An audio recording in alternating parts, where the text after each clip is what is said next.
지금은 아는 것이 힘이다. 시간입니다.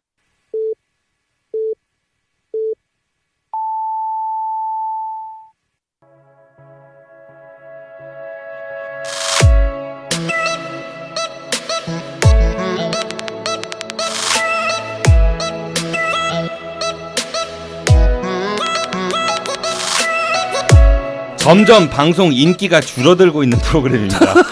거물 정치인들 소개하다가 구청장급으로 내려오니까 그만큼 관심도도 많이 떨어지고 있는데요. 하지만 지방 분권 시대를 맞이하여 우리들 삶에 훨씬 밀접한 관련이 있는 정치인들이기에 이분들에 대한 더 많은 관심을 가지고 알아야 할 것 같아서 꿋꿋하게 밀고 나가겠습니다.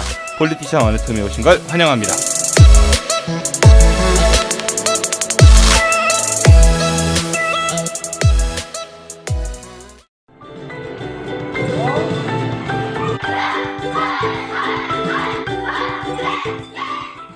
오늘 여러분들의 자녀는 어땠나요?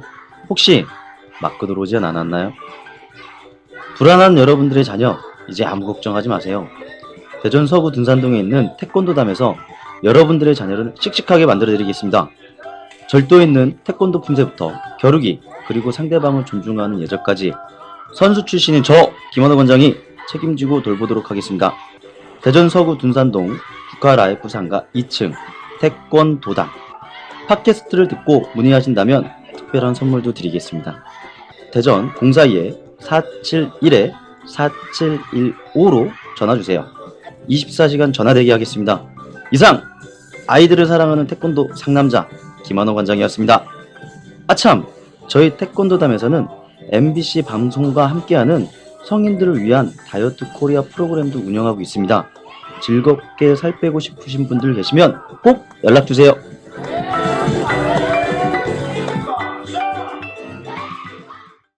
이제는 시민이 주인인 시대이다.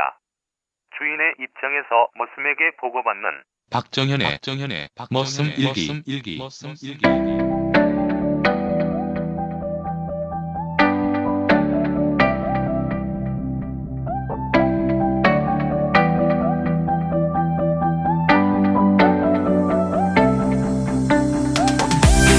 매주 목요일 대전광역시의회 박정현 의원이 나와 청취자 여러분들께 대전시의회 소식과 우리 지역 현안들을 보고합니다. 지금 팟빵이나 유튜브, 페이스북에서 아는 것이 힘이다를 검색해주세요.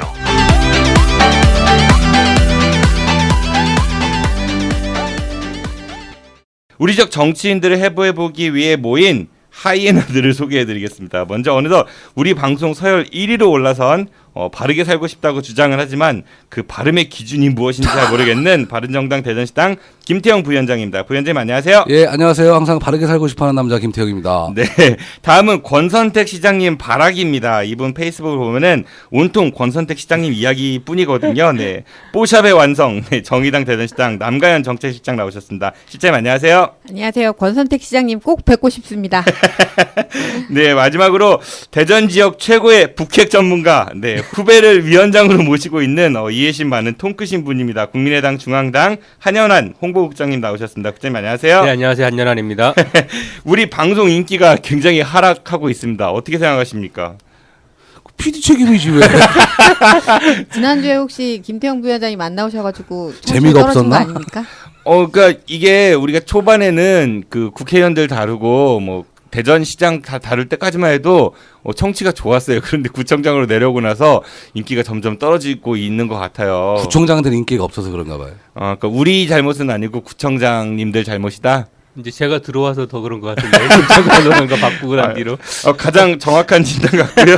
근데 이 지방 정치는 상당히 중요합니다. 그렇죠? 그거에 대해서는 모든 분들이 동의를 하시지만 사실 그런데 우리가 너무 지역 정치에 관심이 없는 것 같아요. 그런 부분 분명히 있습니다. 네. 저희가 더 열심히 해가지고 지역 정치에 시민들이 더 많은 관심을 가지시도록 열심히 합시다. 우리 한현영 국장님 같은 경우도 뭐 지방선거에 출마 경험이 있으시잖아요. 네, 있습니다. 5%? 왜 그러세요? 아니 그러니까 이게 근데 진짜 5% 받은 거야? 근데 사람들이 알아야 될 거 아니야. 그러면 공직선거에 출마를 했으니까. 그런데 아니, 그때는 대선 대선을 앞두고 있는 때였고, 아니, 우리 당에서는 아무도 지원을 안 해주더라고요. 심지어 그때 박근혜 대통령 같은 경우는 이명박 그 경선 후보들 둘은 금산까지 와서 후보 지원해주고 갔어요. 그때 우리 당은 정동영 후보 때였나요? 2007년도. 네, 그러니까 네. 정동영 후보 때였죠. 그 네. 무슨 당이었죠? 대통합 민주신당? 대통합 하도 민주신당. 당명이 자주 바뀌어가지고 지원 유세를 오는 게 손해 아니에요, 근데. 근데 이제 금산이 좀 향수가 좀 있었던 모양이에요. 이제 박정희 그렇죠. 대통령에 대한 향수가 좀 금산에 옥천하고 인접해 있다 보니까. 그런데 그 당시에 충남도 지사 후보로 나왔던 분이 박해춘 전 우리은행장 아니셨나요? 그 박해춘 후보는 2010년도에 출마하셨고, 네. 저는 2007년도 보궐선거였습니다. 그러니까 네네. 그때 나오신 게 2007년에 출마하셨다는 얘기신 거죠? 네네. 5%? 근데 왜 사람들이 이렇게 지역 정치에 관심이 없을까요? 그래서 중요하지 않다고 생각하나? 근데 우리가 예를 들어서 장사를 하나 하더라도 구청 가갖고 인허가를 받고 지도 점검을 받아도 구청에서 받고, 사실 우리 생활에 가장 밀접한 그 관공서는 구청이고 또 그 구의원, 시의원들이 만드는 조례들이 큰 영향을 끼치는 건 사실이잖아요. 근데 구의원 시의원들이 만드는 조례들이 보면 별 볼 일들이 없어. 이게 무슨 뭐 별볼일 없다고 표현하시는 건 좀 그렇고 실효성이 없는 경우들이 많이 맞아요. 있어서 그 예. 표현이 정확하겠네.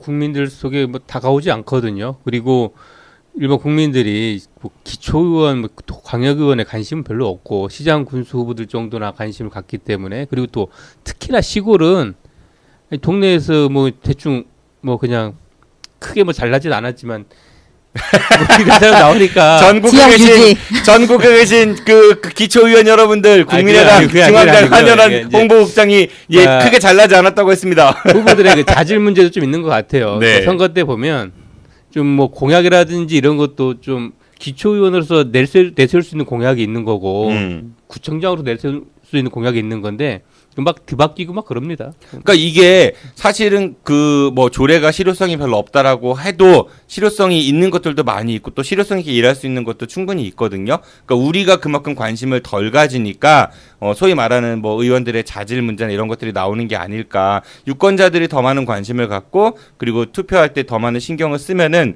그런 부분은 좀 해소되지 않을까, 그런 생각이 들어서 저희가 이제 이 프로그램을 이제 준비를 하고 있는 거고요. 실질적으로 지역에 있는 언론 기자분들도 지역 정치에 대해서는 크게 이렇게 심도 있는 기사가 별로 안 나오는 것 같아요. 폴리티션이에요. 많이 사랑해 주세요. 그 자화자찬? 정치인 분들도 이 세 분도 이제 현실 정치를 꿈꾸시는 분들이시니까 좀 줄 서는 거에만 너무 연연하지 마시고 자기 목소리를 낼 수 있는 그런 정치를 하셨으면 좋겠다라는 생각이 듭니다. 패널분들 분발하십시오. 네, 우리 열심히 하겠습니다. 네, 청취율이 안 좋습니다. 바르게 살겠습니다. 그래, 그럼 지금부터 본격적으로 오늘의 이야기를 시작해 보도록 하겠습니다. 오늘의 해부 대상은 바로 더불어민주당 소속이죠. 장종태 대전 서구청장입니다. 원래는 저희가 이제 박수범 대덕구청장을 다루려고 했었는데 이건 제 잘못입니다. 제가 이제 준비를 잘못해가지고 부득이하게 오늘 장종태 청장을 먼저 다루게 됐고요. 우선은 남관 실장님이 서구 구민이시니까 장종태 청장에 대한 기본상을 좀 소개해 주시죠. 네, 장종태 서구청장님은 1953년생이고요.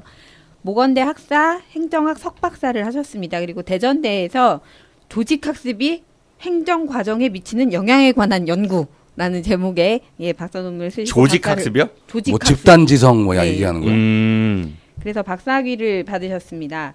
대전 서구청 기획감사실장, 자치행정과장, 의회 사무국장, 생활지원국장 등을 지내셨고, 이후에 이제 퇴직하시고 민주당에 입당해서 서구청장 후보에 5회 지방선거 2010년이죠. 도전을 하셨다가 아쉽게 낙선하셨습니다. 그리고 6대 지방선거에서 대전 서구청장으로 당선되셨습니다. 300표 차 그때. 박한영 후보랑 300표 차. 300표 차면 얼마 안 났네요. 네, 대덕구도 마찬가지예요. 그때 당시 박수범의 300표 차. 그러니까 이분은 완전히 서구맨이시네요. 서구에서 공무원 생활을 오래 하셨고 또 서구청장까지 되셨으니까 뭐 어떻게 보면은 성공하신 거라 볼 수 있는데, 이분 이력 중에 좀 특이한 게 한국 소아당뇨인 협회 대전 충청 지부장을 맡으셨다고 하더라고요. 예, 그런 직책도 있으셨고, 뭐 걷기 협회 뭐 이런 것도 하시고. 그럼 네, 협회들은 잘 되나? 글쎄요. 그래서 이분이 2010년도에 민주당에 입당을 하셨는데요. 그 당시에 이제 박병석 의원 박범계 의원의 전폭적인 지지를 받으면서 이제 출마를 하셨었습니다. 근데 이제 2010년에 낙선하시고 나서 한동안 쉬시다가 충남도의 수석 감사위원으로 가셨다가 다시 2014년 지방선거를 앞두고 대전으로 돌아오셨습니다. 근데 특이한 건 2013년도에 모 언론사에서 언론사 이름은 밝히지 않겠지만 모 언론사에서 전 서구청장 후보 장종태 오늘 뭐 했다 이런 뉴스가 굉장히 많이 나왔어요. 그래서 현역도 그렇게 일정들이 상세히 밝히지 않는데 하루에 막 기사가 5-6개씩 기자랑 친한가 쏟아지는 보지. 어떤 언론사인데요? 뭐 밝히세요. 뭐 어때요? 조사해 보시면 다 나와요. 네, 그 조사한 결과를 알려주세요. 네, 어디 언론사예요? 그 기자분이 또 저한테 전화 올까 봐.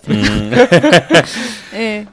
그래서 굉장히 많이 그 언론사에서 사실 그런 뉴스는 잘 안 나거든요. 전 무슨 후보의 동정 기사를 잘 다루지 않는데 거의 안 다뤄주죠. 그게 거의가 아니라 못 본 것 같아요. 그러니까 저도 자료를 찾아보면서 깜짝 놀랐는데 굉장히 많은 기사가 그 언론사에서 밥을 쏟아져서 같이 많이 드셨나 봐. 2014년 지방선거를 앞두고 2013년도 9월경부터 아주 기사가 쏟아져 나오기 시작하더라고요. 그래서 그 점이 좀 독특했습니다. 네, 아무튼 대언론을 잘 이렇게 대하신 것 같고 부럽다. 이분 재산 내역을 조금 살펴봤습니다. 근데 2015년에 신고하신 재산이 2억 8,951만 9천 원을 신고하셨어요. 그리고 16년도에는 3억 3,512만 4천 원. 그리고 17년도 올해입니다. 4억 7,105만 7천 원. 그러니까 이분도 앞에 억 단위가 하나씩 증가를 하네요. 대전 지역의 구청장님들은 1년에 1억 정도는 기본으로 세이브를 하시는 것 같습니다. 1억 신공. 네. 아니 전 뭐 그럴 수 있다고 봐요. 알뜰하게 살림을 사시니까 뭐 급여분이 전부 다 적금을 하셨을 때고. 근데 뭐 구청장 정도 되면 자기 돈 쓸 일이 뭐 없지 않나? 거의. 없습니다. 네. 자기 돈을 써야 되는 게 정상 아니에요. 예를 들어가지고 생활비 이외에는 그렇죠. 생활비가 자기 돈을 써야 되는 게 뭐 아이들 뭐 교육비도 있을 테고 아니면은 집에서 밥 먹는 돈도 있을 테고 뭐 그러니까 본인은 공직 생활을 해도 뭐 사모님이나 아니면 자녀들이나 돈 써야 되잖아요. 그 생활비는 들어갈 건데 생활비 쓸 일이 거의 없다라는 거는 좀 저는 납득이 안 갑니다. 기본 생활비는 들어가겠죠. 아무래도. 절약을 하셨나 보죠. 절약을 하셔도 1년에 1억 정도가 이렇게 증가한다는 거는 일반 서민들 입장에서 봤을 때는 쉬운 거는 아니잖아요. 그렇죠. 뭐 저 같은 경우에도 뭐 1년에 몇천만 원씩 까먹고 앉았는데. 그러니까 언젠간 정치하다가 집안 말아먹을 수 있다니까 본인은. 아 그런 소리 하지 말라. 진짜. 어쨌든 장 청장님도 1억 신공을 보여주시면서 놀라움을 안겨주셨습니다. 이분은 이제 서구 만년동에 강변 아파트가 있으세요. 본인 소유시고요. 약 40평 정도 되는 아파트인데 3억입니다. 그 이제 거래 신고가가. 그리고 역시 만년동 강변 아파트에 40평 아파트가 또 있어요. 하나. 이거는 전세인데요. 장남이 이제 한 분가해가지고 전세 그 보증금 2억 8천만 원가. 요즘에 전세가하고 매매가하고 별 차이 없다는 게 여기서도 네, 맞아요. 입증이 되는 것 같아요. 그리고 자동차는 3대가 있으시거든요. 본인 소유의 차량이 2대예요. 하나는 2005년식 SM5 2000cc급. 이게 지금 잔존 가치가가 270만 원 정도 된다고 합니다. 그리고 2013년식 K5 역시 2000cc급인데요. 이거는 646만 원. 2000cc를 사랑하시는 그런 것까지 왜 조사해? 그리고 이제 한 대가 더 있는데 또 K5 2000cc급입니다. 역시 마찬가지. 이건 사모님 앞으로 돼 있고 이것도 잔존 가치가 646만 원으로 신고를 하셨네요. 커플카인가 봐요. 그 4억대 자산가신데 차는 2000cc 그 646만 원 잔존 가치 차량을 타시는 거 보면은 검소하신 것 같아요. 그런데 역시 마찬가지로 관용차가 있으시겠죠? 그렇죠 뭐. 관용차 타고 다니죠. 그러면 이 SM5하고 K5는 누가 탈까요? 세워놓나 주로? 그래서 뭐 아드님이 타시든 뭐 가족분들이 타시든 그거야 뭐 알아서 잘 타시면 될 것 같습니다. 우리 김태형 부위원장님은 차가 제 소유의 차는 없습니다. 그럼 다 명의신 딱? 아니 명의신당에 이제 회사에서 회사에서 그러니까 업무용을 가장한 개인용. 그 개인 우병우 회사에서 수석 같은 경우가 정강 소유로 해가지고 차 이렇게. 나 근데 그거 내가 머릿속으로만 생각해봤는데 그걸 법인을 만들어서 되더라고. 야 나 우병우 보고 이건 진짜 대단한 신공이다. 뭐 근데 실질적으로 그 업무용 차량을 업무용으로만 써야 되는데 개인용으로 쓰면 그거 배명형이죠. 그것도 네, 사실 그런 게 있죠. 네, 우리 김태형 부위원장님도 조심하시고요. 그 외제차도 하나 있으시죠? 그건 어머니 차예요, 제 차가 아니라. 아니 얼마 전에 그 우리 인사청문회에서 했는데 대전의 자랑스러운 중구 국회의원 이은권 의원께서 무슨 생각으로 외제차 타세요 이런 질문을 한번 했었잖아요. 사퇴하세요.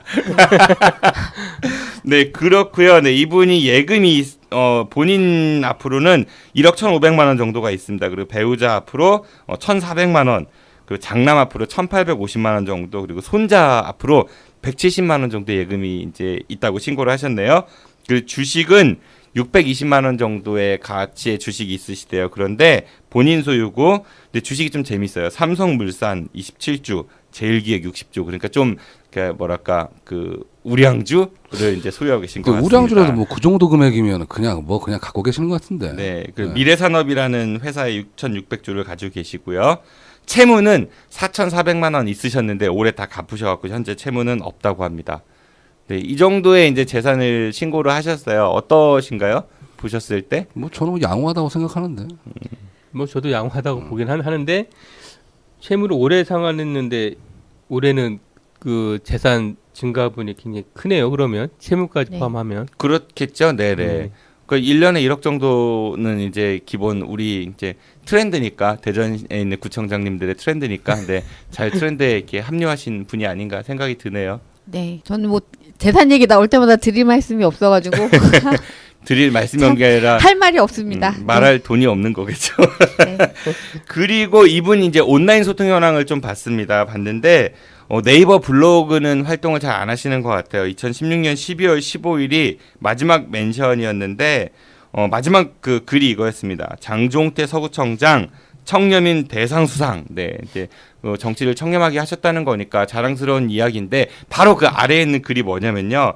일주일 전에 쓴 거네요. 12월 7일 글인데 장종태 서구청장 상을 받기 위한 행정하지 마라 이런 글이 있어요. 그러니까 상 받는 행정하지 마라 해놓고 그 다음 글은 청렴 대상 수상 이런 글을 이제 띄우셨습니다. 상을 받기 위한 행정이 아니었음에도 너무 청렴한 나머지 대상을 수상할 수밖에 없었다 그런 의도 아니었을까요? 근데 그런 청렴 대상 뭐 이런 거 나오는 그 단체는 뭐 어디서 해주는 거야? 이게 굉장히 네. 요즘 뭐 상 주는 데가 너무 많아가지고 그러니까 말이에요. 뭐 공신력 매니페스토, 있을까요? 뭐 그게? 청렴 대상. 그리고 이런 대상도 거 꼭 한 분이 아니잖아요. 여러 그러면은 명. 제가 좀 놀랬던 게 유권자 대상이라고 있어요. 그게 유권자의 날 5월 10일인가 그럴 거거든요.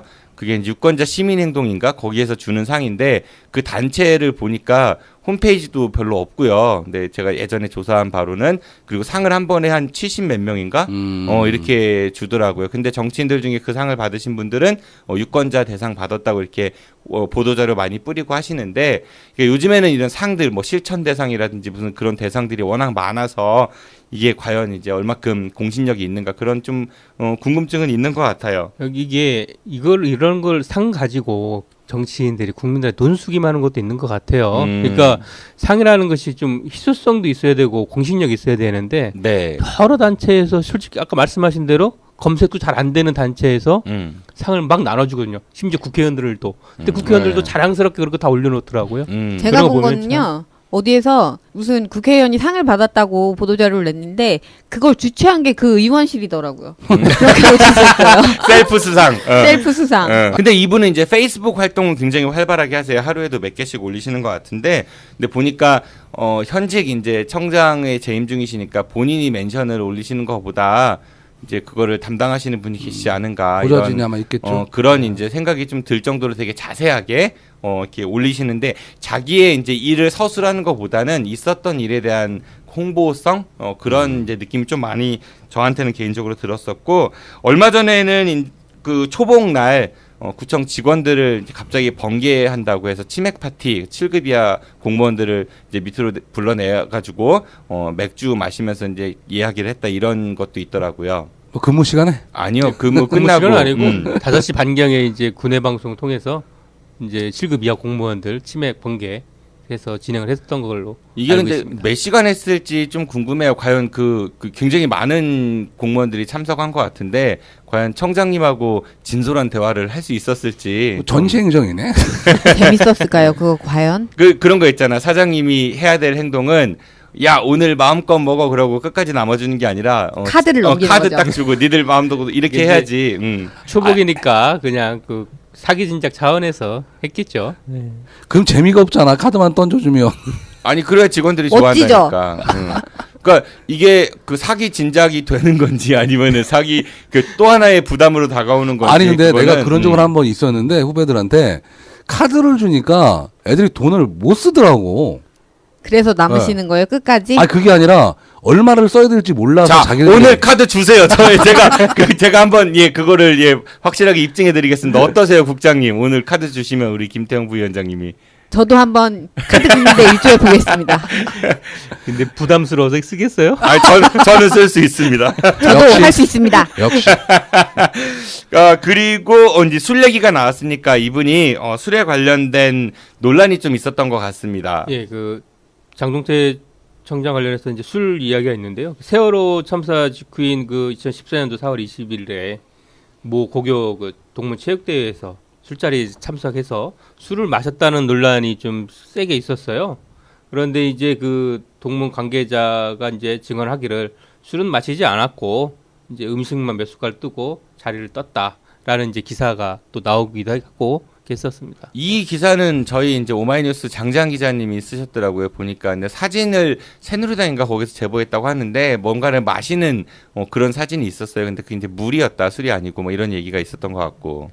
그리고 이게 이제 논란이 됐던 건 세월호 참사 직후였다는 문제도 있고 민주당 내에서 이제 공천 과정에서 그래서 공천 심사가 잘못됐다 이런 일로 당시에 이제 서진희 후보 측에서 공심위 재심의를 요청하고 이런 기자회견도 하고 그랬던 예, 걸로 맞습니다. 기억합니다. 당내에서도 그것 때문에 논란이 있어서 당내 그 경쟁 후보가 이제 계속 당에 문제 제기를 하고 했었던 상황이었습니다. 이게 이 세월호 참사 직후에 자제하는 분위기들이 굉장히 많았었잖아요. 그때 그 지방선거도 경선 과정 중에 있었는데 세월호 참사 때문에 이제 명함 돌리는 것도 안 하고 다들 이제 선거를 잠시 접었었죠.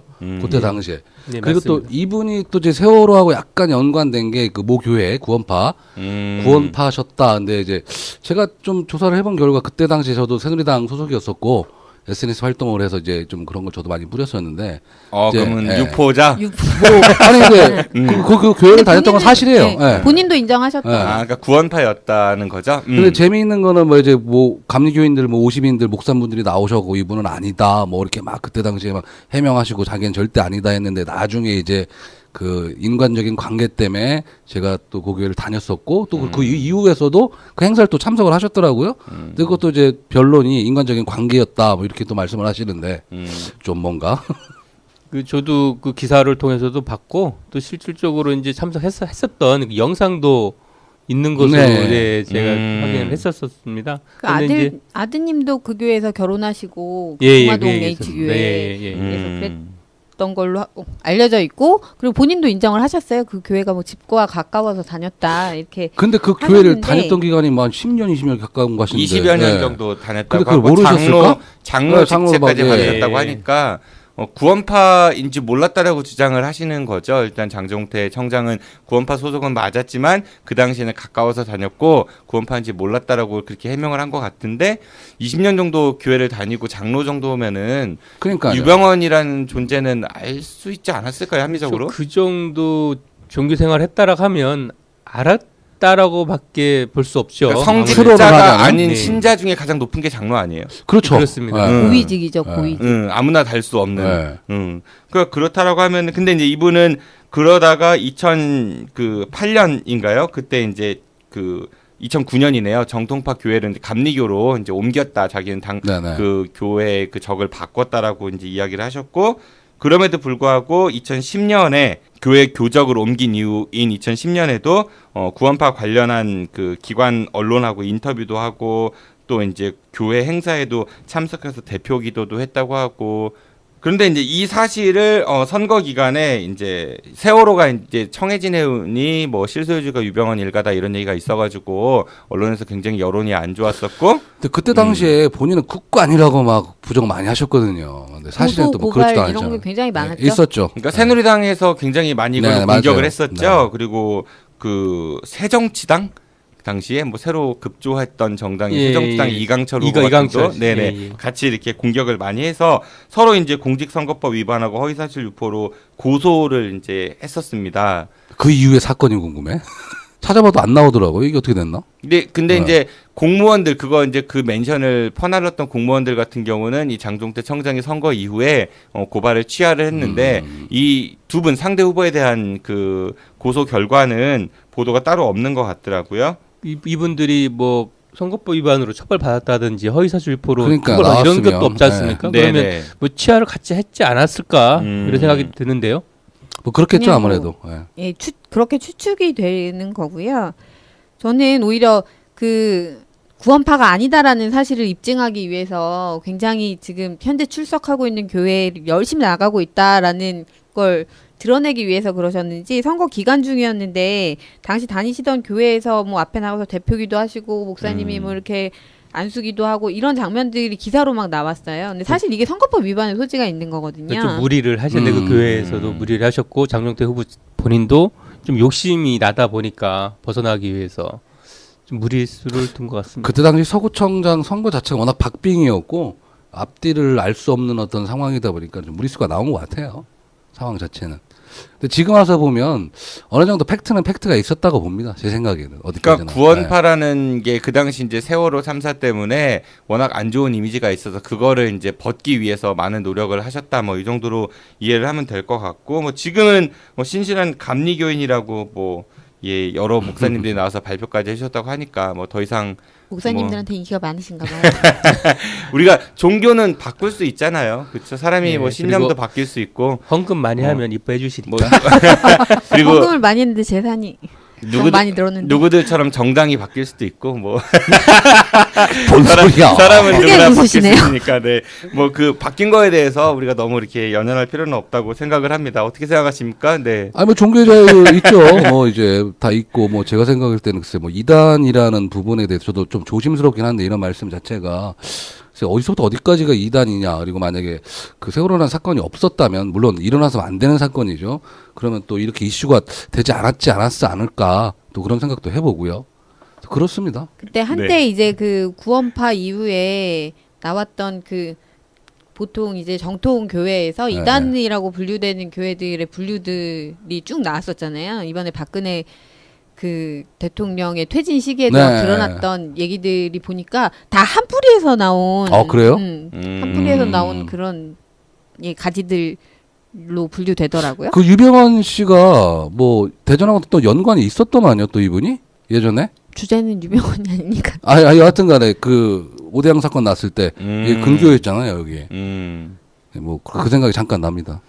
뭐 교회들도 보면 총회 같은 데서도 보면 이제 그 장로교, 뭐 감리교, 뭐 쭉 있지만 심리교, 그 노회에 속해 있지 않는 교회들이 좀 있습니다. 그런데 네. 그런 교회들이 사람들이 신도들이 많이 늘고 하면서 돈을 벌게 되면 돈으로 밀고 들어옵니다. 그래서 받아준 장로교나 뭐 이런 데 받아주는 경우가 왕왕 있습니다. 그래서 과거에도 예전에 칼부림 사건도 있었습니다. 목사들끼리.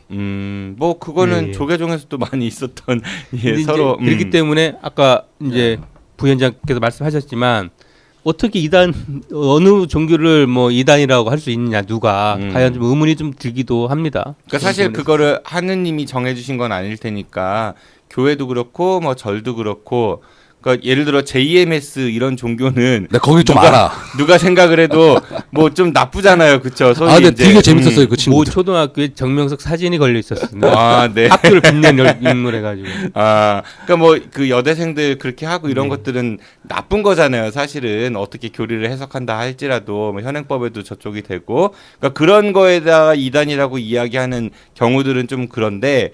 뭐 종교에 대해서 이단이라고 칭하는 거, 그 분류하는 거는 사실 좀 되게 민감한 부분이기도 하고 애매하기도 하고 그런 것 같아요. 그리고 보면은 이제 그 교들이 이렇게 뭐 장로교, 뭐 침례교 있잖아요. 근데 여기서도 제가 이제 얼마 전에 안 사실인데 여성이 장로가 그 예전에 못 됐었더라고요. 근데 이제 그랬죠. 여성이 이제 장로가 된 지 얼마 안 됐더라고요, 그게. 그리고 아직까지도 안 되는 그 교가 또 따로 있더라고요, 그게. 남자만 장로가 되고 뭐 어디가 돼야 된다 이런 식으로. 근데 그런 거 여자분들 보면 권사. 그 장로직위를 안 줘서 심지어는 목사도 여성은 안 된다. 뭐 그래갖고 이제 그 요즘에는 되시는데 그것도 교마다 또 틀리고. 근데 이걸 보고 성경에 대한 해석을 뭐 이쪽은 이쪽대로 하고 저쪽은 저쪽대로 하고 네, 이러다 참 보니 안타까운 게 지금 장동태 청장을 얘기하다가 지금 어디로 가고 빠졌네. 한국 교회와 종교에 대해서 이야기를 하고 있어요. 아, 이분이 그것 때문에 네. 핫했었어요, 하여튼간에. 네, 뭐 이분 검색하면 가장 많이 나온 게 이 관련 기사니까, 네, 뭐 그 정도로 얘기를 하고요. 그 다음에 2014년도에 이제 이분이 서구청장 후보로 나오면서 공약 중에 하나가 둔산구를 신설한다는 그런 공약을 내셨더라고요. 서구를 이제 반으로 쪼개서 둔산 지역들하고 이제 둔산에 가까운 이제 지금 서구 갑으로 분류되어 있는 뭐 괴정동 이렇게 인접한 지역들을 둔산구로 만들고 다른 지역들을 서구로 두고 이 서구는 이제 저쪽에 관저동 쪽을 비롯해서 새로 아파트들이 들어오고 있으니 거기서 인구가 늘어나게 되면 한 20만 이상 되는 구로 만들 수 있다 이런 계획을 공약으로 내셨었죠. 그럼 이분이 만약에 둔산구가 신설이 됐다고 하면은 어느 구청장을 하시고 싶어 했을까요? 둔산구청장 하시겠다는 거죠. 둔산 당연한 인구를 거지 뭘. 지금 50만이 조금 안 되는 인구를 서구가 가지고 있는데 그 당시에 쪼개놓으신 걸로 둔산구 인구를 한 30만 넘게 30 한 2, 3만 정도 되게 짜라두셔 보면 둔산구청장 하고 싶으셨던 거죠. 그런데 공약이 지금 이행은 잘 안 되고 있는 것 같습니다. 얘기도 없으니까. 근데 그게 좀 무리수가 있어요, 보면. 나름대로 이제 구를 이제 같은 지금 서구에다 나눈다는 게 그렇죠. 이게 자치구를 하나 만드는 건데 그렇죠. 쉽지 않습니다. 그리고 그렇게 나눠버리면 또 이제 격차가 생겨. 같은 옛날 서구였다면 서구 이렇게 통틀어져 있다면 이걸 나누다 버리면 한쪽으로 치우치겠죠, 당연히. 일단 구청장이 되셨으니까 35만 둔산구청장보다 50만 서구청장이 네. 저는 개인적으로 그 구 이름이 동구, 서구, 중구 너무 성의 없잖아요. 나 그거 좀 바뀌었으면 좋겠어. 군에 가도요, 막 군북, 군서 뭐 이런 거 있잖아요. 예. 그 일제시대 때 편의를 위해서 동서남북 이름 갖다 붙인 것들이 많다고 하는데 나 이거 좀 바뀌었으면 좋겠어요. 너무 성의 없지 않아요? 사람으로 치면은 뭐 1시기, 2시기, 3시기, 4시기 이런 거랑 똑같은 근데 뭐 보이네요. 확 와닿긴 하잖아. 뭐가 와닿아요? 그런데 사실 제가 오늘 이제 대전시 내일 저희 이제 깨알 같은 방송한 광고 하나 하면 내일 출범 기자회견이 있어서 대전시의 각 구별로 이렇게 모양을 좀 이렇게 만들었어요. 그런데 보니까 동구가 동쪽이 아니고 서구가 서쪽이 아니면서 중구만 중구야, 중구만. 네. 중구만 네. 네, 중구만 중구만 중구고 중구야. 이게 이렇게 대단히 방향으로 나눴다고 하기에는 구의 경계가 서구 이렇게 둔산 쪽 매우- 같이 있구나, 서구가. 범위가 크네. 어떻게 나눴을까요? 유성은 이제 사실 북구라고 해야 맞지. 아니 북구라고 하지 말고 저는 유성구 이름 좋은 것 같고요. 대덕구도 이름 좋은 것 같고 서구랑 동구랑 중구도 좀 이름을 그 지역의 고유 명사를 좀 이용해서 하면 더 예쁘지 않을까 그런 생각이 들어요. 또 우리 순 우리말 같은 거 되게 좋잖아요. 예를 들어서 유천동 아시죠? 네. 유천동은 뭐가 떠오르세요, 여러분들? 버드나무. 김태형 부위원장님 웃잖아. 그 유천동이 순 우리말로 하면 버드네예요. 맞지. 버드네. 응. 버드네예요. 버들 유자에다가 내천자니까 버드네 이름 이쁘잖아요. 예를 들어가지고 이쁘네. 그런 이름들이 굉장히 많습니다. 사실 우리 주위에. 그런데 이거 너무 이제 한자, 일본식 한자라든지 아니면은 행정 편의성으로 너무 성의 없게 이름 진 게 아닌가 그런 좀 안타까움이 듭니다. 어쨌든 이분은 둔산구 신설을 공약으로 내세우셨었고 그 공약은 현재 오리무중이다. 뭐 이 정도로 얘기할 수 있을 것 같아요. 그리고 그 당시에 이제 선거를 하시면서 처음에는 2014년이죠. 2014년 선거를 하실 때 막권 발매소가 있잖아요. 네, 월평동에 월평동. 있는 네네. 지금 뭐 화상경마장 옮긴다고 하고 그 화상경마장을 다른 많은 후보들이 외곽 지역으로 옮겨야 된다 이런 약속들을 했었어요. 주민들이 계속해서 이제 그런 요구들을 했었고 거기에 사인을 했는데 막권 발매소를 전국 최대 규모의 레저타운으로 조성해서 관광 인프라를 조성해야 된다는 시류에 맞지 않는 주장을 잠시 하시다가 곧 얼마 뒤 1인 시위 피켓을 들고 네. 도박 산업을 근절해야 된다면서 1인 시위를 아주 열심히 하시는 그러니까 선거를. 이분이 처음에 공약은 그 막권 발매소를 좀 더 키워서 관광 인프라를 구축하자라고 했다가 잠시 뒤에는 도박산업 근절 1인 시위 뭐 이런 거 하셨다. 네. 사람은 변할 수 있어요. 늦게라도 변하면 다행인 거지. 굉장히 빠른 시간에 월평동 지역 주민들이 그 심했지 않습니까? 반대가. 그러면서 아마 이렇게 마음을 돌리신 것 같던데. 근데 그 막건 발매소 같으면 양날의 좀 검인 것 같아요. 사실 이렇게 시민들 입장, 주거하시는 시민들 입장에서는 좀 그런데 월평동에 또 보면 수집들이 또 많잖아요. 또 거기 또 상권에 또 영향도 없잖아 있습니다. 그게. 근데 그 지역에서 가게를 하시는 분들도 사실 그 지역 거기를 찾으시는 분들이 그 지역의 상권의 뭐 부흥에 그다지 영향을 미치지 않으면서 아마 그럴 수도 예, 있고요. 그래서 반대들을 굉장히 많이 보통 하고 도박하시는 계세요. 분들 근처 가보면 어떤 현상이 있냐면 저는 이거 제가 목격한 사례거든요.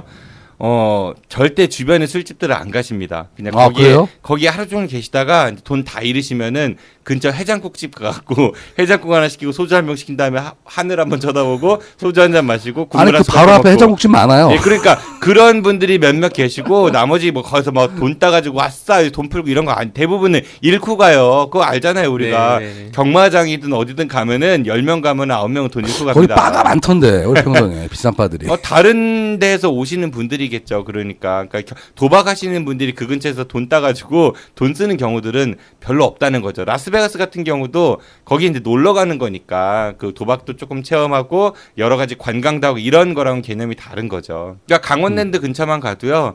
도박하러 오시는 분들은 거의 대부분 돈을 잃고 그래서 거기 좀 인기 있는 것들이 자동차 이렇게 잡아가지고 돈 빌려주고 그런 전당포 단체들. 많아요. 응, 네. 그런 것들이 중고차 전당포도 많잖아요. 많대요. 네. 네. 그러니까 이게 과연 거기 가면 싸게 사옵니다. 주거 지역에서 과연 이게 그러니까 꼭 주거 지역이 아니라도 국가가 이런 사행 산업을 관리하는 게 과연 옳은 것인가에 대해서는 한 번쯤은 고민해볼 문제가 아닌가 그런 생각도 듭니다. 네, 그래서 어쨌든 이번에 월평동 화산 경마장이 네, 없어지게 돼서 외곽으로 네. 이전한다고 네. 하죠. 네.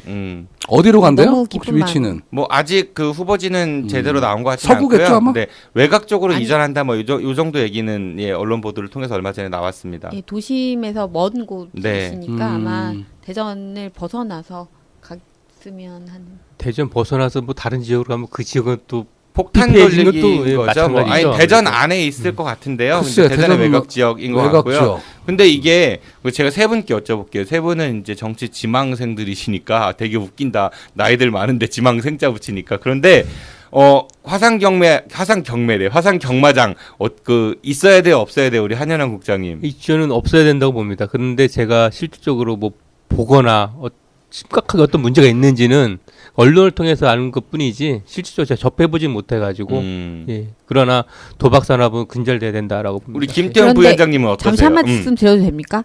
그런데 새만금 카지노는 왜 하시겠다는 겁니까, 국민의당? 국민의당 당론 아닙니다. 국민의당에서 하신다고 제가 들었는데요. 당론 아닙니까? 아닙니다. 당론이 아닌 얘기를 그렇게 국회의원들이 하고 다니면 됩니까? 아니 이제 국민의당은 그 당론 지역에- 아닌 것도 얘기 잘 하세요. 사드 문제도 그랬잖아. 당론 아니었죠. 하여튼간 아니, 스탠스가 애매해. 그거 애매하게 당론이라 그랬잖아요, 그때는.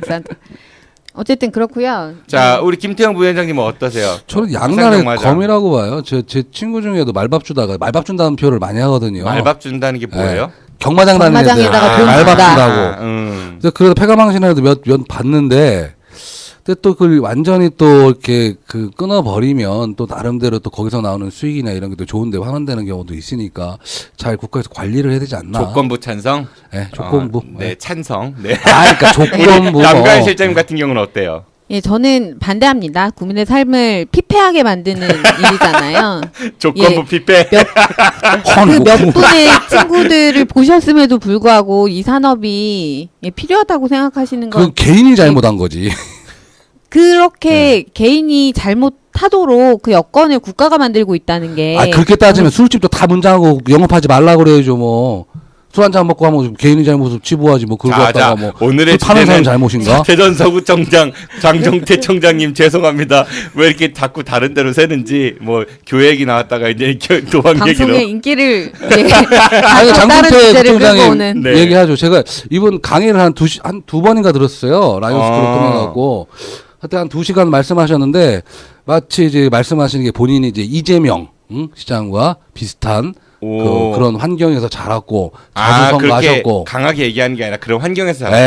예, 이제 거기에 비슷하게 말씀을 많이 하시더라고요. 그러면서 꿈을 가져라. 나같이 어려운 사람도 이렇게 열심히 생활을 했더니, 그 얘기 들어보면 신부님 얘기도 나오고 막 그래요. 막 어려운 막 공장에서 얘기하고 무슨 뭐. 신부님? 네, 신부님. 대흥동 뭐, 그 성당에서 신부님이 그 뭐, 장발장이에요. 신문 돌리는데 뭐 네. 열심히 하라고 뭐 돈도 주셨고 근데 뭐 자기가 먼저 껌 팔다가 뭐 맞기도 하고 어려서 고생을 많이 하셨는데 이제 자기가 이제 공무원 생활 들어서 그때서부터 이제 자기 자랑 말씀이 나오시더라고. 이제 청렴하게 뭐 30몇 년 동안 공무원을 하면서 자기가 이런 사람이 이게 서구청장 와서 서구를 더 발전시킬 수 있고 뭐 그런 말씀을 쭉 하시는데 좀 안타까웠던 거는 좀 이제 너무 행정가스럽다고 그래야 되나? 그러니까 교장 선생님 같은 분위기? 좀 이렇게 좀 약간 좀 이렇게 그 정치적인 어떤 액션, 한현택? 그 동국으로 비유하자면 좀 너무 좀 성향이 좀 다르다? 그런 느낌을 좀 많이 받았어요. 되게 조심하시더라고. 근데 저는 그 구청장님이 책을 쓰셨어요. 예, 네. 그래서 전 책은 2014년에 지방선거하기 전에 이제 출판 기념회 네. 하셨어요. 근데 할 거 다 이 책 하셨네. 제목이 활짝 웃는 내일로 함께 가자. 활짝 웃는 내일로 함께 가자. 그런데 책 제목은 그렇다고 치고 출판 기념회 제목이 이렇게 돼 있더라고요. 꿈이 있다면 땀을 흘려라. 보수인데? 완전 노력을 강조하는 거죠. 본인이 네가, 그렇게 살았기 때문에 본인의 삶에 비추어서 노력만 하면 뭐든지 다 잘 될 것 같은 잘 된다는 믿음을 그 강조하신 거죠. 사실 일맥상통하네. 강의 내용도 그랬어요. 우리 꿈은 청년들에게 이루어진다. 노력으로 모든 걸 극복할 수 있다는 그런 말은 다 좋아요. 근데 노력을 해도 안 되는 경우들이 워낙에 많으니까 이 당장 세 분만 봐도 열심히 노력하시는데 5% 나오고 그렇지 잘될 겁니다. 상황이 그렇다니까요. 그때 당시. 아이 뭐 저기 정당 지류 다 비슷해요. 그러니까 노력이 빛을 발하기 위해서는 제도가 만들어져야 되는 거 아닙니까? 뭔가 우리 청년들도 아무리 노력해도 되지 않는 이 상황을 바꾸지 않고 청년들에게 끊임없이 노력만 강조하고 네가 지금 잘 되지 못하는 건 노력하지 않아서야라고 책임을 돌려버리는 이 사회를 바꿔야 되지 않습니까? 요번에 한미 FTA를 봐요. 한미 FTA를. 네. 같이 뭐 다 좋아, 다 좋은데 뒤통수 맞고 왔잖아요. 결국에는. 아니, 그러니까 그렇습니다. 협상을 하고 뭘 할 때는 실리를 추구해야지. 오늘의 주제가 장정태인데 자꾸 이제는 한미 FTA 모든 걸 다 제도로 다 고치려고 그러면 세상이 돌아가나? 자, 장종태 청장님의 우리 집중을 하고요. 네. 아니 이상하게 이 구청장 편 들어보면서 자꾸 얘기가 딴 데로 빠져. 네. 좀 뭔가 구성의 변화를 줘야 되지 않을까 그런 생각이 계속 PD로서 많이 듭니다. 오늘 뭐 이것저것 막 가네요, 그냥. 이단 얘기 나오고. 그리고 이분이 이제 서구문화원 인사 관련해서 논란이 좀 있었던 것 같아요.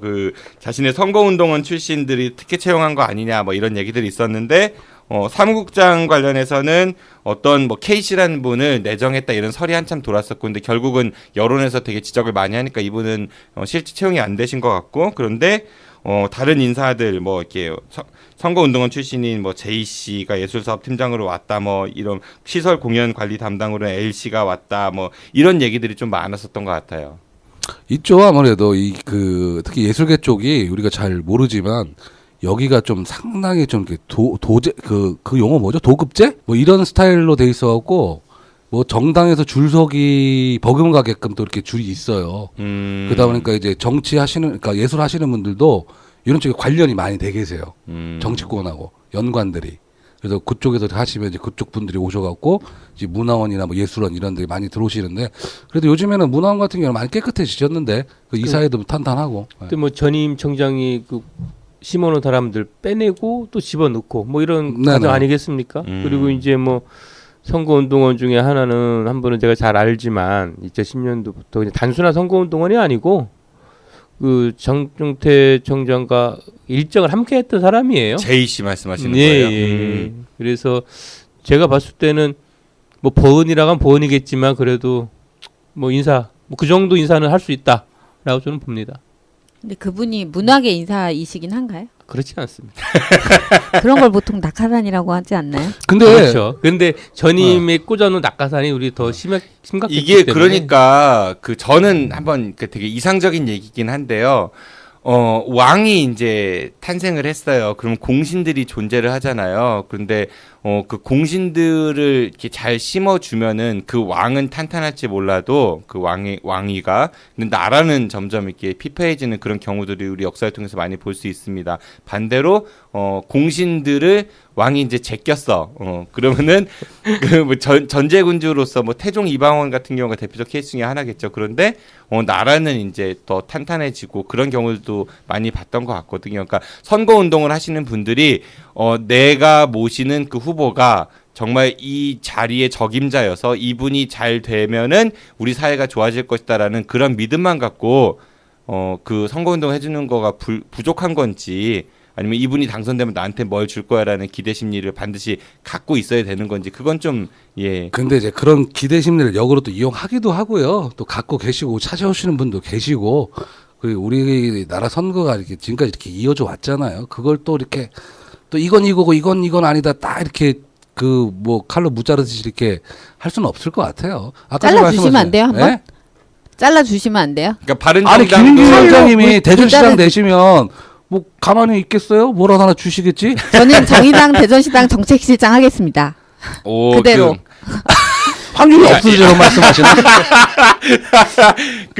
아니 세 분은 이제 시작하시는 분들이니까 세 분만이라도 그런 마음을 갖고 최대한 그걸 지키기 위해 노력하겠다는 다짐해 보실 수 없으세요? 아니 근데 나를 도와줬던 분이 충분히 거기 가서 영향을 펼칠 수 있다면 그 내가 그분 잘 알고 뭐 그분이 또 잘 하실 것 같으면 하는 것도 괜찮죠. 아니 그게 원천적으로 배제라는 것보다는 아까 말씀하신 대로 남관 실장님 말씀하신 대로 그러니까 전혀 상관없는 인사인데 거기에 꽂아주는 것들도 많잖아요. 뭐 적재적소에 잘 써야 되겠지만 그렇지 않은 경우도 있습니다. 어쨌든 사람이 자리를 만드는 게 아니고 그 자리가 또 사람을 만들어 주거든요. 그렇기 때문에 장단점은 다 있는 것 같습니다.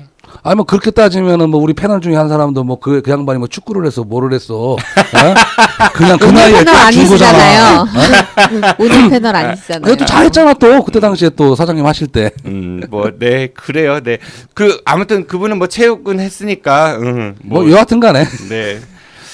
어렵습니다. 그러니까 이게 내가 만약에 당선이 돼서 어떤 자리에 올랐을 때 나를 위해 희생했던 분들에게 뭔가 은혜는 갚아야겠다라는 생각은 가질 수 있을 것 같긴 한데 그런데 또 그게 저 사람이 되면은 내가 이걸 받을 거라는 마치 그런 이제 맡겨놓은 것처럼 그러다 그거 안 주면은 또 갈라서고 나중에 그런 경우 많죠. 있었는데 제보하고 이렇게 싸움 나고 이런 것들도 많잖아요. 그러니까 정치라는 게 반드시 어떤 권력을 가져서 그 권력을 사적으로 이용하는 게 아니라 정말 우리 사회, 우리 이웃을 위해서 그런 공적인 기능을 하는 것이다라는 생각이 머릿속에 있으면은 후보자나 아니면은 지지자나 아니면 운동원이나 좀 더 나은 방향으로 가지 않을까 생각이 듭니다. 세 분은 그렇게 하시려고 노력하실 거죠? 아 그럼요. 네. 언제나 바르게 살려고 노력하고 있습니다. 네, 근데 중요한 거는 세 분이 가능성이 제가 네, 그러세요. 가능성은 충분히 있습니다. 저 믿고 있습니다. 운칠기삼에 운칠기삼. 그럼 세 분 혹시 되시면 저 버리실 거죠? 네. 열심히 방송 출연해야죠. 근데 여기 민주당이 하나도 없네. 그러니까 민주당 지금 이제 아쉬울 게 없어서 안 나오시는 건지. 네. 부럽다. 뭐 김창관 의원께서도 이제 뭐 영원히 가겠습니까 그게? 선거 때 되면 다시 나오실지도 모르죠. 그래요, 네. 대전 서구 인구가 아까 우리 얘기한 대로 한 50만 정도 되거든요. 49만 얼마니까 50만 정도 되는데 제가 이제 찾아보니까 이 정도면은 김해시 아니면 포항시, 남양주시하고 비슷한 사이즈의 기초자치단체거든요. 근데 대전 서구가 과연 이 정도 그러니까 그 기초단체만큼의 그런 인지도나 아니면 역량이 있는지에 대해서 한번 좀 생각해 봐야 되지 않을까 그런 생각이 듭니다. 광역시에 있는 자치구와 도에 있는 자치시군하고는 좀 차이가 좀 많이 있는 것 같아요. 그런데요, 아무래도. 대구의 대표구가 어디예요 지금? 수성구. 네, 딱 나오잖아요. 전국에 있는 다른 분들한테 물어보세요. 대전의 대표구는 몰라요. 아니 서구 많이 아시는데? 그 대전뿐이니까 그런 거고요. 아니에요. 서구 많이 아세요. 정치를 모르시는 분들한테 얘기해도요. 정부청사 있고 다 하고 수성구는 아시는데 뭐. 딱 나오잖아요. 말씀하신 그렇죠? 존재감은 네. 없어 보입니다. 예. 근데 대전 서구는 그 비슷한 구들에 비해 봤을 때 너무 이렇게 존재감이 좀 상대적으로 덜하지 않은가 그런 생각이 들고 하다못해 성남시는 분당구 같은 경우는 뭐 기초자치단체도 아닌 거죠. 거기는 그냥 네. 뭐 대전을 치면 동 개념인 거니까 그런데도 인지도도 없잖아요. 뭐 그렇죠. 그러니까 우리가 너무 대전이 그동안 이제 전국적으로 너무 인지도가 없었던 것도 사실인 것 같고 그거의 가장 큰 책임 중에 하나는 우리 지역 정치인들이 아닐까. 그리고 그런 정치인들을 선택한 유권자들의 좀 덜 공부해서 그런 게 아닐까 싶은 생각이 들어요. 그럼 장종태 서구청장이 못했다는 얘기? 뭐 다른 기초 그런 얘기 같은데요? 다른 기초구들 뭐 기초단체 이번에 한 번 하시는 건데 뭘? 비단 장동태 성장뿐만 아니라 우리 지역의 그 국회의원분들 우리 지난번에 방송 나오셨던 이상민 의원께도 제가 그런 말씀 드렸잖아요. 너무 존재감이 없다. 그러니까 실질적으로 이상민 의원 같은 경우도 4선 국회의원이신데 그거에 비해서 법사위원장도 하셨고 그런데 좀 그렇잖아요. 제가 무슨 말씀드리는지는 아실 겁니다. 왜 자꾸 저한테만 이렇게 모르시는지. 네, 편집할 거고요. 그리고 그 서구에서 생활임금 조례를 제정해서 2015년부터 제정을 하고 있는데요. 생활임금이라는 거는 뭐죠? 이제 우리가 국가적으로는 최저임금을 정하잖아요. 네. 예. 며칠 전에 이제 내년도 최저임금이 결정이 그 됐는데요. 비슷한 얘기를 하태경 의원이 하시더라고요. 7,560원이에요. 7,530원. 네, 7,530원. 네. 네, 내년도 최저임금이 7,530원으로 결정됐는데 생활임금은 최저임금보다 높은 수준에서 생활을 하기 위해서는 이 정도는 필요하다라는 선에서 자치구에서 임금을 그 기준이 되는 임금으로 책정하는 게 이제 생활임금이에요. 그래서 강제성보다는 선언적 의미가 더 큰 거겠다, 그렇죠? 아니죠. 그건 이제 구에 소속된 노동자들이 있잖아요. 유성구가 먼저 시작했지 유성구가 않나? 먼저 시작했고 서구가 이제 바로 따라서 이 생활임금 조례를 만들고 네. 생활임금을 발표를 하고 있습니다. 그러니까 이 서구에 있는 무슨 뭐 가게나 이런 데가 아니라 서구 소속 네, 기관들. 소속의 기관들 그리고 이제 용역들을 발주할 때 이걸 하는데 그래서 2015년부터 이걸 제정을 해가지고 얼마인가요? 그래서 2015년에는 그 2016년 생활임금을 결정했는데 그때 최저임금보다 한 600원 정도 비싸게 6,630원 정도 됐었어요. 네네. 그렇게 됐었고 2017년 생활임금은 7,180원입니다. 그래서 최저임금보다 높은 수준인데 그래서 이게 잘 되고 있구나. 이게 굉장히 홍보도 많이 했었거든요. 네. 그렇게 생각하고 있었는데 작년도 민주노총에서 그 조사를 했어요. 각각 이제 지방자치 단체들에 대해서 조사를 했는데 전체의 절반 가까이가 최저임금도 위반하고 있다. 이런 기사가 나왔더라고요. 생활임금은 고사하고 최저임금도 안 되고 있다? 네. 그런데 그 명단에 대전 서구가 포함되어 있었습니다. 그런데 그 민주노총 계시는 분들 그분들도 그렇게 다 받는데요. 그분들 다 추가 수당하고 월차 따지고 연차 따지고. 최저임금은 받죠. 아, 그거 다 못 받으시는 것 같은데. 그거는 팩트체크를 확실하게 하시고 말씀하셔야 될 것 같고요. 민주노총이 해결해야 될 일이고 아니 그거 하시는 분도 그런 거 잘 따져서 하셔야지. 서구청은 국가기관 아닙니까? 지방자치 단체. 우리 지난 공적 영역에서 최저임금법을 위반하는 그런 일이 발생하는 건 굉장히 큰 일이죠. 일단 뭐 조례를 만들었다면 안 지키는 거 문제죠. 우리 지난번 방송 때 유성구 같은 경우도 도서관 사서 얘기했을 때 그쵸 그 자원봉사라는 명목으로 2천 얼마였었죠. 네. 시간당 자격 요건은 네. 사서에 뭐 독서지도사 자격증 이런 거 있어야 되고 막 그랬는데. 그래서 이제 올해 이제 결정된 최저임금 내년도 최저임금이 굉장히 높다고 하면 안 되죠. 10,000원 정도. 네, 어쨌든 큰 폭으로 인상돼서 7,530원으로 결정이 됐잖아요. 그래서 올해 10월 정도가 되면 서구가 다시 생활임금을 결정하게 될 텐데 이 생활임금은 어쨌든 최저임금보다 높은 수준에서 결정을 하게 되겠죠. 그래서 이게 잘 책정됐으면 하는 바람이 있고 그리고 무엇보다 생활임금이 제대로 적용될 수 있도록 그 용역 단가라는 게 있잖아요. 보통 이제 많은 업무들을 용역 하청으로 하고 있는데 발주하실 때 신경 써서 좀 해주셨으면 하는 바람이 있습니다. 그거 같은 경우는 근본적인 용역을 하시면 안 돼요.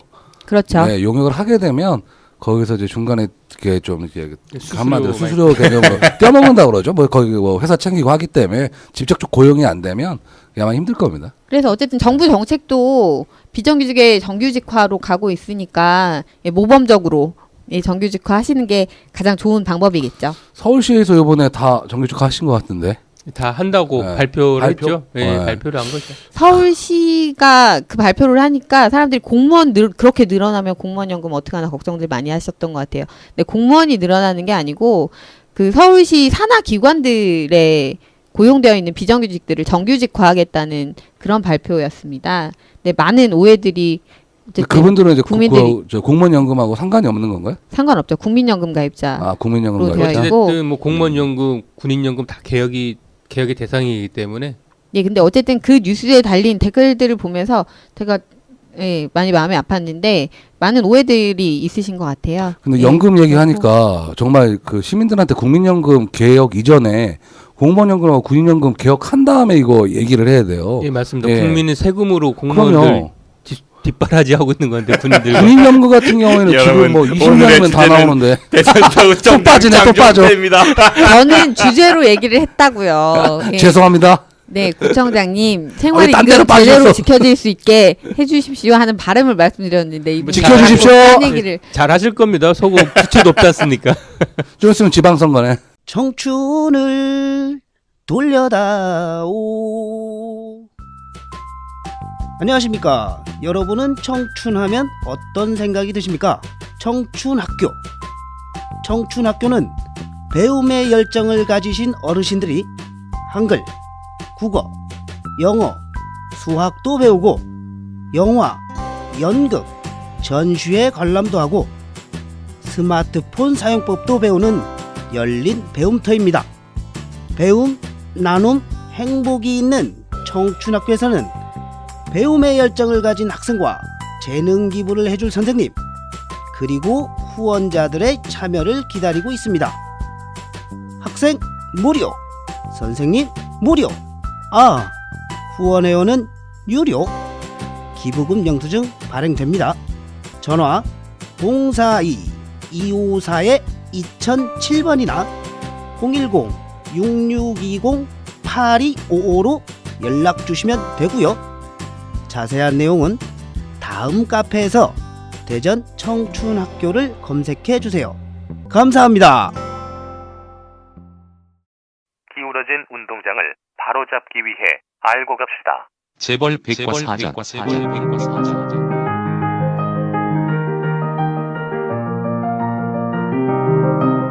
상상되지 않은 진일 역사와 군부 개발 독재, 그리고 그 안에서 성장한 재벌들이 어떻게 재산을 형성했고 지키고 그들만의 리그를 만들었는지에 대해 이야기합니다. 지금 팟빵이나 유튜브, 페이스북에서 아는 것이 힘이다를 검색해 주세요.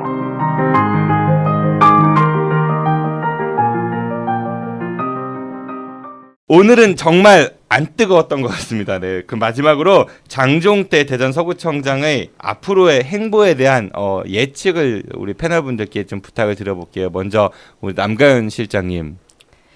장종태 청장님이 재선을 위해서 활동하고 계신다 이런 뉴스는 뭐 굉장히 많이 나와서 뭐 제가 뭐 딱히 더 드릴 말씀이 없을 것 같고요.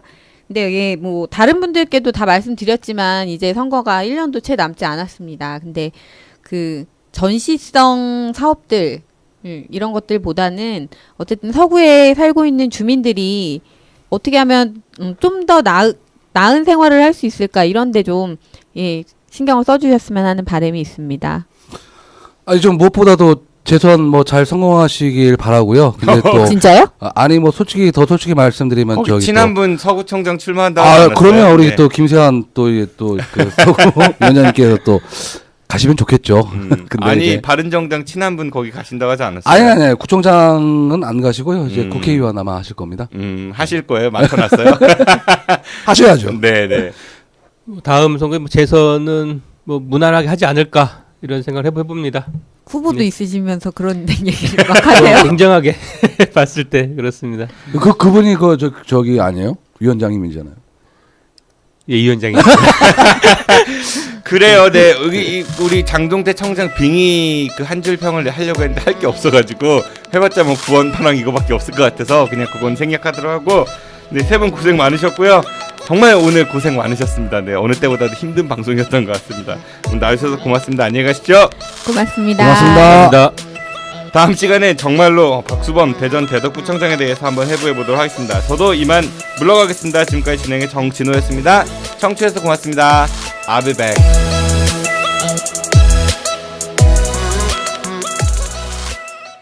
끝난 줄 알았지. 여러분의 참여를 기다립니다. 팟빵이나 유튜브, 페이스북에서 아는 것이 힘이다를 검색해 주세요. 청취 후기나 출연 신청, 제보 모든 것을 환영합니다.